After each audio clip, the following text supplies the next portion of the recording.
Hello guys, welcome back to my channel. எல்லோரும் எப்படி இருக்கீங்க? Hope you all are doing good. இந்த வீடியோவில் நம்ம என்ன பார்க்க போகிறோன்னா, போலி எப்படி செய்கிறதுன்னு பார்க்க போகிறோம். எப்படி செய்கிறதுன்னு ரெசிபி மட்டும் இல்லாமல் அதவே குட்டியாக நான் செய்ய நீங்கள் கூடவே இருந்து பார்க்குற மாதிரி இருக்கும். இந்த சால்ட் அண்ட் பெப்பரோட ரிவ்யூ யாரோ டெய்லி விலாகில் கேட்டிருந்தாங்க. இது நல்லா இருக்குது, பட் நான் கொஞ்சம் காய வைக்காமல் பெப்பர் போட்டோன்னா தெரியல. பெப்பர் மட்டும் கட்டிடுச்சு, சால்ட் நல்லாயிருக்கு. ட்ரை பண்ணி பாருங்கள். இப்போ நம்ம போலி செய்ய ஸ்டார்ட் பண்ணிடலாம். இதுக்கு நான் 2 கப் மைதா மாவு எடுத்துக்கிட்டேன். அதாவது 1 கப்னா 250 ml. நீங்கள் அதுக்கேற்ற மாதிரி மெஷர் பண்ணி எடுத்துக்கோங்க. இப்போ பிஞ்ச் ஆஃப் சால்ட்டு, கொஞ்சோண்டு மஞ்சத்தூள் கலருக்காக, அப்புறம் ஒரு ஸ்பூன் ஆர் 2 ஸ்பூன் பட்டர் போட்டுக்கிறேன். நீங்கள் பட்டருக்கு பதிலாக நெய் கூட போட்டுக்கலாம். இப்போ எல்லாம் நல்லா கையாலே மிக்ஸ் பண்ணி விட்டுட்டு நெக்ஸ்ட்டு தேவையான அளவு தண்ணி ஊற்றி மிக்ஸ் பண்ணிக்கோங்க. தண்ணி நீங்கள் நார்மல் வாட்டரும் ஊற்றலாம், அப்படி இல்லைனா நீங்கள் லைட்டாக சூடு பண்ணி வார்ம் வாட்டரும் ஊற்றிக்கலாம், உங்கள் இஷ்டம் தான்.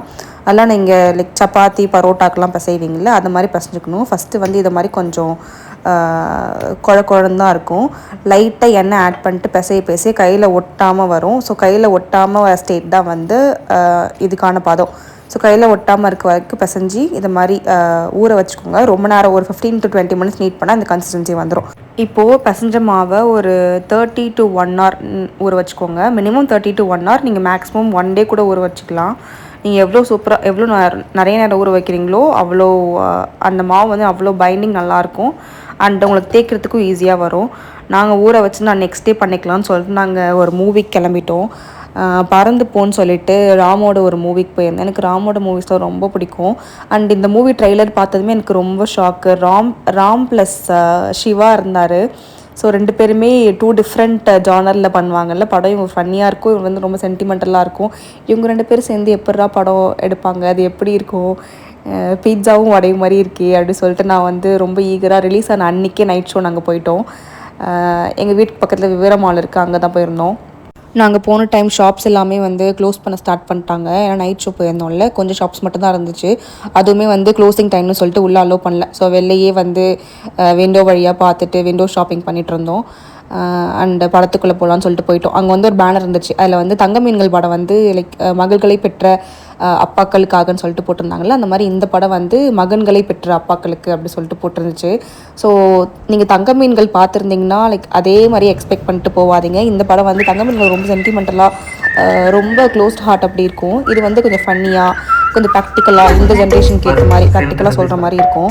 இந்த படத்தில் என்ன சொல்ல வராங்கன்னு சொல்லிட்டு இந்த ரைட்டிங்லேயே சொல்லியிருப்பாங்க. அது ஜஸ்ட் லிசன் பண்ணுங்க. பெற்றோர்கள் அவர்களை துரத்த முடியாமல் மூச்சு வாங்கி கொண்டு முட்டி வலியோடு நடப்பதும் என இவை எதுவும் புது கதை அல்ல. திருவிளையாடல் காலம் தொட்டு இருக்கிற கதைதான். மார்சுக்கே போனாலும் மாறாத கதைதான்.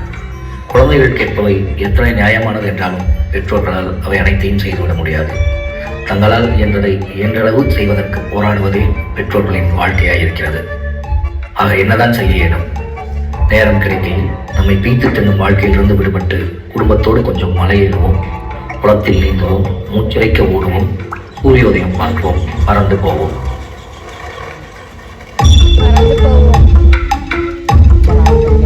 அண்ட் படம் முடிச்சுட்டு அப்படியே நிலாவை பார்த்துக்கிட்டே வீட்டுக்கு படுத்து தூங்கியாச்சு. அந்த மைதா மாவு பசங்க வச்சுருந்தோம்ல, அது 1 day ஃபுல்லாக ஊறிட்டு இருந்துச்சு. நெக்ஸ்ட் டே நைட்டு 12 o'clock தான் பண்ண ஸ்டார்ட் பண்ணேன். ஸோ மாவு இழுக்கும் போது இந்த மாதிரி கன்சிஸ்டன்சியில் நல்லா பைண்ட் ஆகி ரப்பர் மாதிரி இருக்கணும். இப்போ மாவு ரெடி. இதுக்கு அந்த உள்ளே வைக்கிற ஸ்டஃபிங் ரெடி பண்ணணும். இதுக்கு நான் 2.5 கப் கடலைப்பருப்பு எடுத்துக்கிட்டேன். ஆக்சுவலி இந்த குவான்டிட்டி கொஞ்சம் அதிகமாகவே இருந்துச்சு. நீங்கள் 2 கப் மைதா மாவு எடுக்கிறீங்கன்னா 1 கப் கடலைப்பருப்பு எடுத்துக்கிட்டாலே போதும். அதுவே மோர் தென் எனஃப். நான் ஜஸ்ட் அதை நல்லா கழுவிட்டு குக்கரில் ஒரு 5 to 6 விசில் வச்சு எடுத்துக்கிறேன்.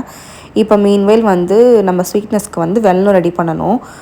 நீங்கள் சுகர் வேணுன்னா கூட போட்டுக்கலாம், பட் இது ட்ரெடிஷ்னலாக வெல்லம் வச்சு தான் செய்வாங்க. இதுக்கு நான் என்ன பண்ணேன்னா, வெல்லத்தை குட்டி குட்டியாக கட் பண்ணிவிட்டு அது தண்ணியில் நல்லா கொதிக்க வைக்கிறேன். ஏன்னா வெல்லம் கரைஞ்சி நமக்கு அந்த பாகு மட்டும் கிடைக்கணும். அந்த வெல்லத்தில் இருக்க அந்த கல் மண்ணெல்லாம் இருக்குல்ல, நமக்கு இதை ரிமூவ் பண்ணுறதுக்காக இந்த ப்ராசஸ் பண்ணுறோம். ஸோ நான் நல்லா கரைச்சி நான் இது பாகு பதத்துக்கு வரணும் அப்படின்லாம் இல்லை. அது மெல்ட் ஆகி ஒரு கம்பி பதம் வந்தால் போதும். அதை நீங்கள் எடுத்துகிட்டு ஃபில்ட்ரு பண்ணி வச்சுக்கோங்க. பாருங்கள் எவ்வளோ கல் மண்ணெல்லாம் இருக்குதுன்னு சொல்லிட்டு, இதுக்காக தான் நம்ம இந்த ஸ்டெப் பண்ணுறோம். ஓகே, பாகு ரெடி ஆகிடுச்சு. அந்த வெல்லம் ரெடி ஆகிடுச்சு. இப்போ நெக்ஸ்ட்டு தேங்காய் வேணும் நமக்கு. தேங்காய் நீங்கள் துருவி எடுத்துக்கலாம். என்கிட்ட அந்த தேங்காய் துருவுறது இல்லை. ஸோ நான் இந்த பிளெண்டரில் ஒர்க் ஆகுதா, சாப்பரில் ஒர்க் ஆகுதான்னு சொல்லிட்டு போட்டு பார்த்து சுத்தமாக அரையவே இல்லை. இது வந்து வெங்காய தக்காளிக்கு தான் பெஸ்ட்டாக ஒர்க் ஆகுது, இதுக்கு ஒர்க் ஆகலை. அண்டு சரி மிக்சியில் போட்டு அரைச்சிக்கலாம்னு சொல்லிட்டு மிக்சியில் போட்டு லைட்டாக பிளெண்ட் பண்ணி எடுத்தேன். துருவின மாதிரி அதே கன்சிஸ்டன்சிக்கு வந்துடுச்சு. அண்டு பருப்பு வந்து நான் கொஞ்சம் தண்ணி கம்மியாக வச்சுட்டேன், அந்த விசிலுமே கம்மியாக வச்சேன். ஸோ சரியாக எனக்கு அது வெந்து குழஞ்சி வரணும் இதுக்கு. அதனால் நான் மிக்சியில் போட்டு ஒரு ஓட்டி எடுத்துக்கிட்டேன். என்னென்னா பருப்பு வந்து முழுசாக இருக்கக்கூடாது, பாதி பாதியாக உடஞ்சி இருக்கணும். அப்படிலாம் நல்லா லைக் நல்லா ஃபைன் பேஸ்ட்டாக இருக்கணும். ஐ மீன் கோர்ஸ் பேஸ்ட்டாக இருக்கணும், ஃபைன் பேஸ்ட்டில் கோர்ஸ் பேஸ்ட்டாக இருக்கணும். அந்த பருப்பு ரெடியானதும் அந்த வெல்லம் நம்ம தண்ணி வச்சுருந்தோம்ல, இப்போ அது தேங்காய் அண்டு அந்த வெல்லம் எல்லாத்தையும் சேர்த்து ஒரே கடாய் ஒரு வானலில் எதுலாச்சும் போட்டு நல்லா மிக்ஸ் பண்ணுங்கள். இப்போ எல்லாமே சேர்ந்து பிளெண்ட் ஆகி அந்த ஒரு என்ன சொல்கிறது, ஒரு கேசரி கன்சிஸ்டன்சிக்கு வரணும். எல்லாமே வந்து ஒரு கையில் எடுத்து நீங்கள் உருண்டை பிடிக்கிற அளவுக்கு அந்த கன்சிஸ்டன்சிக்கு திக்காக வரணும். அப்போ தான் வந்து அந்த போலி செய்கிறதுக்கு ரெடி பண்ணி வச்சுருக்கோம்ல, அந்த மாவு உள்ளே வச்சு நம்ம ஸ்டஃப் பண்ணி தேய்க்க முடியும். அந்த கன்சிஸ்டன்சியில் இருக்கணும். ஸோ நான் நல்லா அதை எல்லாம் பிளெண்ட் ஆனதும் இந்த மாதிரி ரவுண்டாக உருண்டை பிடிச்சி எடுத்துக்கிறேன். ஸோ இப்போ உருண்டை பிடிச்சதும் ஏதாச்சும் ஒரு ஸ்டீல் பாத்திரம் இல்லை பிளாஸ்டிக் கவர் ஏதாச்சும் எடுத்துகிட்டு பட்டர் லைட்டாக தடவிட்டு ஒரு உருண்டை இதை மாதிரி எடுத்து தட்டுங்க. குட்டியாக ஒரு பூரி சைஸுக்கு வந்ததுக்கப்புறம் இதுக்குள்ளே வந்து அந்த உருண்டை பிடிச்சி வச்சுருக்கோம்ல அந்த ஸ்டஃபிங் வச்சுட்டு இப்போ வந்து க்ளோஸ் பண்ணணும். எப்படின்னா left to right to left, top to bottom or bottom to top, அந்த மாதிரி ஒரு பேபியை ரேப் பண்ணுற மாதிரி ரேப் பண்ணணும். ரேப் பண்ணிவிட்டு அப்படியே அப்சைட் டவுன் திருப்பிக்கோங்க. இதை அப்சைட் டவுன் திருப்பிட்டு இப்போ கையை வச்சு ஜென்டலாக ப்ரெஸ் பண்ணுங்கள். உள்ளே இருக்க அந்த ஸ்டஃபிங் வந்து வெளியில் தெரிஞ்சாலும் பரவாயில்ல, தட்ஸ் ஓகே, அது வெளில கொட்டாது. ஏன்னா வந்து நம்ம அதை பொரிக்க போகிறது இல்லை, தோசைக்கல்ல தான் வச்சு டோஸ்ட் பண்ண போகிறோம். ஸோ இதை மாதிரி தட்டி எடுத்துக்கோங்க. எவ்வளோ ஃபைனாக பண்ண முடியுமோ அவ்வளோ ஃபைனாக பண்ணிக்கோங்க. அப்போ தான் டேஸ்ட் சூப்பராக கிறிஸ்பியாக இருக்கும். நீங்கள் இதை மாதிரி பல்காக பண்ணி வச்சுட்டு ஒன்று ஒன்றா கல்லில் போட்டு எடுக்க முடியாது. ஒன்று பண்ணி ஒன்று தான் போட முடியும். ஏன்னா இந்த மைதா மாவில் ரொம்ப ஸ்டிக்கியாக இருக்கும். ஸோ ஒன்று பண்ணி ஒன்று பேனில் போட்டு செஞ்சு எடுத்துக்கோங்க. இப்போ இது ரெடியானது ஒரு தோசைக்கல் எடுத்துகிட்டு ஒரு லேயர் ஆஃப் பட்டர் தடவிட்டு இதை போட்டுருங்க. திரும்ப இதுக்கு மேலே வந்து திரும்ப பட்டர் வந்து ஸ்ப்ரெட் பண்ணுங்கள்.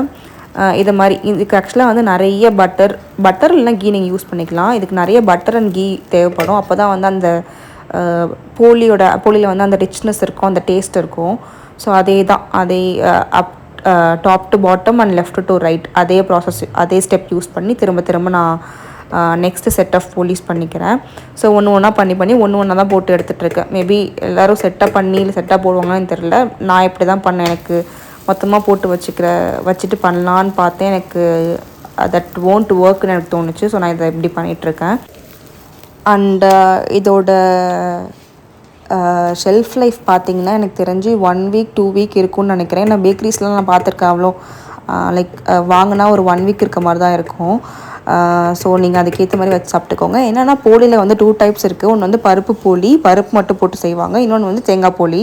பட் நான் என்ன யோசிச்சேன்னு தெரில, நான் ரெண்டுமே போட்டு பண்ணியிருக்கேன். பட் அதனால் எனக்கு வந்து இது 2 to 3 days தான் தாங்கும்னு நினைக்கிறேன். நீங்களும் சப்போஸ் இதை ஃபாலோ பண்ணால் 2 to 3 days வச்சுக்கோங்க. அதுக்கு மேலே வச்சுக்காதீங்க. அதுவுமே வந்து ஃப்ரிட்ஜில் இல்லை ஏர்டைட் கண்டெய்னரில் ஸ்டோர் பண்ணி வச்சுக்கோங்க. ஸோ இதை மாதிரி 2 பக்கமும் பட்டர் ப்ரஷ் பண்ணி எடுத்து போட்டுக்கோங்க. லைட்டாக அது வெந்தாலே போதும், வெந்துடும் உள்ளலாம். ஏன்னா நம்ம ஆல்ரெடி பருப்பு வேக வச்சுருக்கோம். இப்போ அதை பிரித்து காட்டுறேன் பாருங்கள். உள்ளே 3 லேயர்ஸ் இருக்கும். மேலே கீழே மைதா மாவு அந்த லேயர், உள்ளே வந்து அந்த ஸ்டஃபிங் இருக்கும்.